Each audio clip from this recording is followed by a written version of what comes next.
कुछ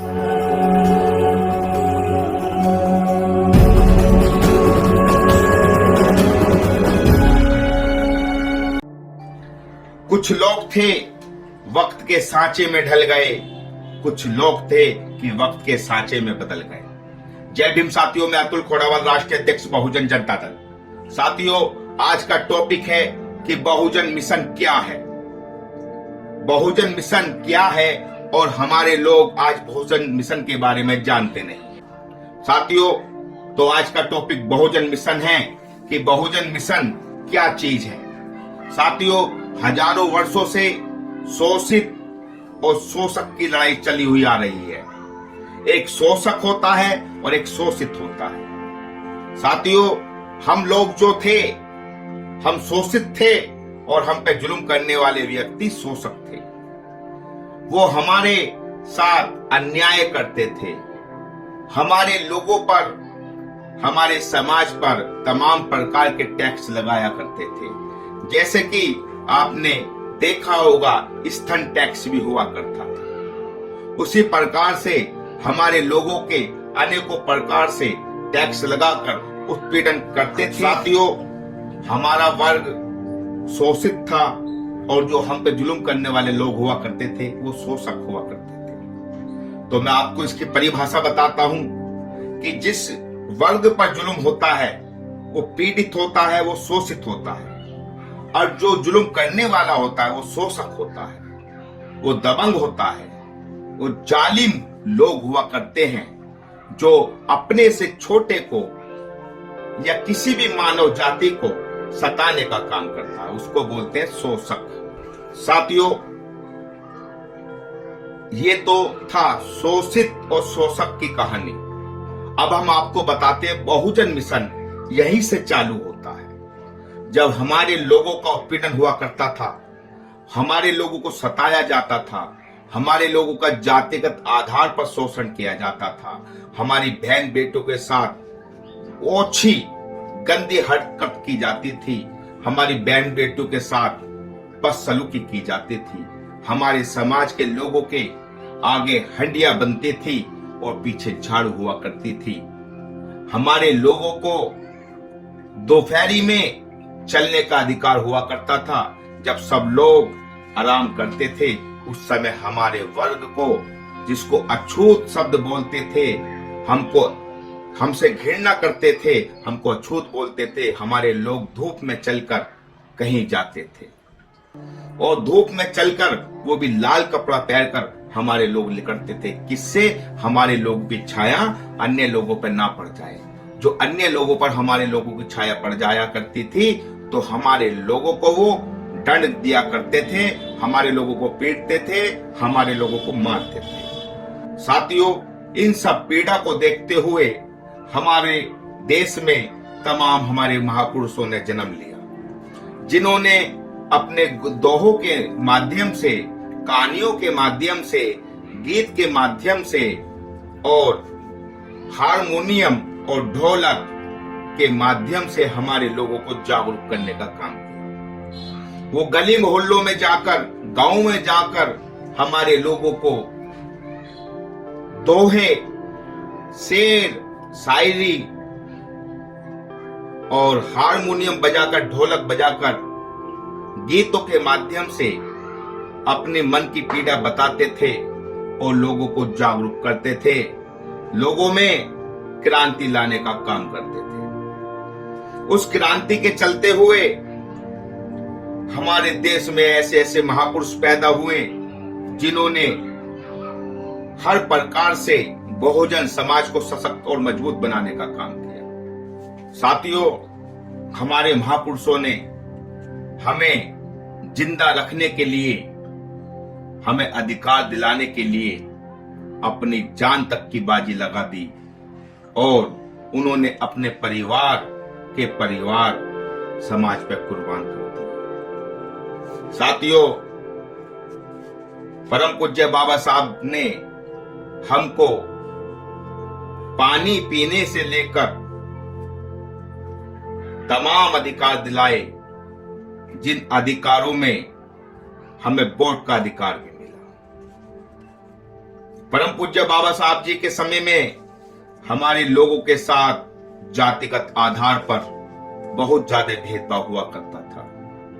परम पूज्य बाबा साहब जी के समय में हमें पानी पीने का अधिकार भी नहीं हुआ करता था। परम पूज्य बाबा साहब जी के समय में हमें मंदिर में जाने का अधिकार भी नहीं हुआ करता था। हमें कोई अधिकार नहीं हुआ करता था। हमारे समाज को पशु के समान समझा जाता था और हम अपनी आवाज भी नहीं उठा सकते थे, और कहीं आवाज उठाने का काम करता था हमारा समाज तो हमारे लोगों को मार दिया जाता था।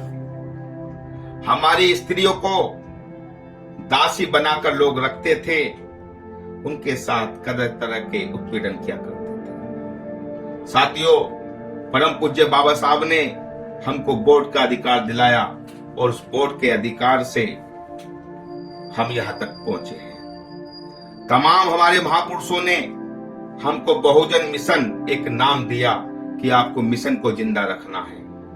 तो ये बहुजन मिशन वो चीज है जब हमारे व्यक्ति के पास धन संपत्ति नहीं हुआ करती थी तो उन्होंने हमको एकता का नारा दिया कि हमें एकता में रहना है, और जो काम हम संपत्ति और दौलत से नहीं कर सकते वो काम हम एकता से कर सकते हैं। साथियों, तो बहुजन मिशन के चलते हुए हमारे बहुजन महापुरुषों ने एक नीति बनाई कि हमारे समाज के पास ना तो धन है, ना दौलत है, ना संपत्ति है, तो हम एक झुंड में रहेंगे और एक झुंड में रहकर हम लोग भारत में कुछ हद तक कामयाब हो सकते हैं। तो साथियों,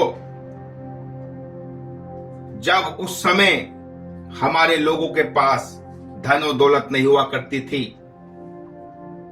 तो हमारे लोग एकता से ही हर काम पूरा करते थे। हमारे लोग एकता के चलते हुए बड़े बड़े मुकाम तक पहुंचे हैं। साथियों, अब ये एकता और बहुजन मिशन क्या है? साथियों, वोट का अधिकार मिला। वोट के अधिकार मिलने के बाद हमारे समाज के गरीब बेसहारा लोग सांसद, विधायक, मंत्री, कैबिनेट मिनिस्टर तक बने। वो लोग थे जिनके पास पूंजी नहीं हुआ करती थी, जो बिल्कुल निधन होते थे, लेकिन उन्होंने समाज की लड़ाई लड़ी, समाज को जगाने का काम किया और समाज में जो बहुजन महापुरुषों का मिशन था उसको जीवित रखने का काम किया। उन्होंने वो अलख जगा कर रखी जिस अलख से क्रांति पैदा होती है। साथियों, तो बहुजन मिशन ये चीज है कि हम जो लोग समाज में संघर्ष करते हैं, हम जो समाज की पीड़ितों को उठाते हैं, हम जो तमाम आंदोलन करते हैं और आंदोलन करने के बाद हम अपने लोगों को इंसाफ दिलाने का काम करते हैं, इस बीच में हम लोगों को तमाम संकट झेलने पड़ते हैं। लेकिन आज के दौर में बहुजन मिशन खत्म हो चुका है, क्योंकि लड़ाई तो हम जैसे लोग लड़ते हैं, और जब लड़ाई हम जैसे लोग लड़ते हैं और चुनाव का वक्त आता है, उस समय हमारे द्वारा जो पार्टियां बनाई जाती हैं, उन पार्टियों में बड़े बड़े नेता करोड़ों रुपए लेकर लोकसभा, विधानसभा का टिकट देते हैं और उन चेहरों को देते हैं जिनका कोई संघर्ष समाज में नहीं होता है, जिन्होंने कभी किसी भाई को, किसी बहन को कोई इंसाफ नहीं दिलाया है। सिर्फ और सिर्फ बस पूंजी के बल पर नए नए चेहरों को चुनाव में टिकट दे दिया जाता है। कुछ उनमें जीत जाते हैं तो कुछ हार जाते हैं। जो हार जाते हैं उन्हें जनता से तो मतलब नहीं है, और जो जीत जाते हैं वो सदन में जाकर 5 साल के अंदर जो उन्होंने पैसा लगाया है उसको पूरा करने का काम करते हैं, उसको डबल करने का काम करते हैं, और जो हमारे समाज के हक अधिकार होते हैं उन पर वो कोई काम नहीं करते हैं। तो साथियों, बहुजन मिशन तो यही तो था कि हमारे समाज की जो लोग वकालत करेंगे हम उनको चुनकर सदन में भेजेंगे और वो हमारे अधिकारों को सुरक्षित रखने का काम करेंगे, और जो दबंग लोग हैं उनसे हमारी रक्षा करने का काम करेंगे। लेकिन साथियों, अब उल्टा हो रहा है। अब बहुजन मिशन समाप्त हो चुका है। किसी भी सामाजिक कार्यकर्ता को देख लीजिए आप, 10, 20, 30 साल से समाज में काम कर रहा होगा, समाज को जगाने का काम कर रहा होगा, समाज के सुख दुख में काम कर रहा होगा, लेकिन जब उसे प्रधान, सभासद, विधायक, MP तक के चुनाव आते हैं और वो कहता है कि मुझे टिकट दे दिया जाए, मैं चुनाव लड़कर अपने लोगों की ओर बेहतर हिमायत करूंगा, तो उन लोगों को उस समय इग्नोर कर दिया जाता है और ऐसे लोगों को टिकट दे दिया जाता है जो लोग पूंजी के बल पर सांसद विधायक बनकर सांसद विधायक का लाभ लेते हैं। तो साथियों, आज बहुजन मिशन खत्म हो चुका है और पूंजीवादी मिशन चालू हो चुका है। अब पूंजी के बल पर लोग सांसद विधायक बन रहे हैं। तो साथियों, अब जो समाज में क्रांति लाने वाले लोग थे उन्हें क्या फायदा होगा, उन्हें क्या लाभ मिलेगा इस मिशन को जिंदा रखने का? तो साथियों, मैं आपको बताता हूं। इसके लिए बहुजन जनता दल का निर्माण किया गया है। ऐसे दलों को छोड़ दीजिए जो आपको सम्मान नहीं देंगे, आपको मिशन को जिंदा रखने का साहस नहीं देंगे। अब बहुजन जनता दल आपको साहस भी देगा, हिम्मत भी देगा, हौसला भी देगा, और बहुजन जनता दल अब आपको हर रास्ते पर अपने साथ लेकर चलेगा। आप कहेंगे दिन को रात तो दिन को रात कहेंगे, और रात को कहेंगे दिन तो रात को दिन कहेंगे। साथियों, ये पहला पार्ट है। अगला पार्ट कुछ समय बाद आपको जरूर मिलेगा, क्योंकि बहुजन मिशन एक छोटा मिशन नहीं है, बहुत बड़ी कहानी है। वो एक साथ वीडियो में नहीं बताई जा सकती, क्योंकि वीडियो बड़ी हो जाएगी। आपको शिफ्टों शिफ्टों में बताया जाएगा। इन्हीं शब्दों के साथ जय भीम।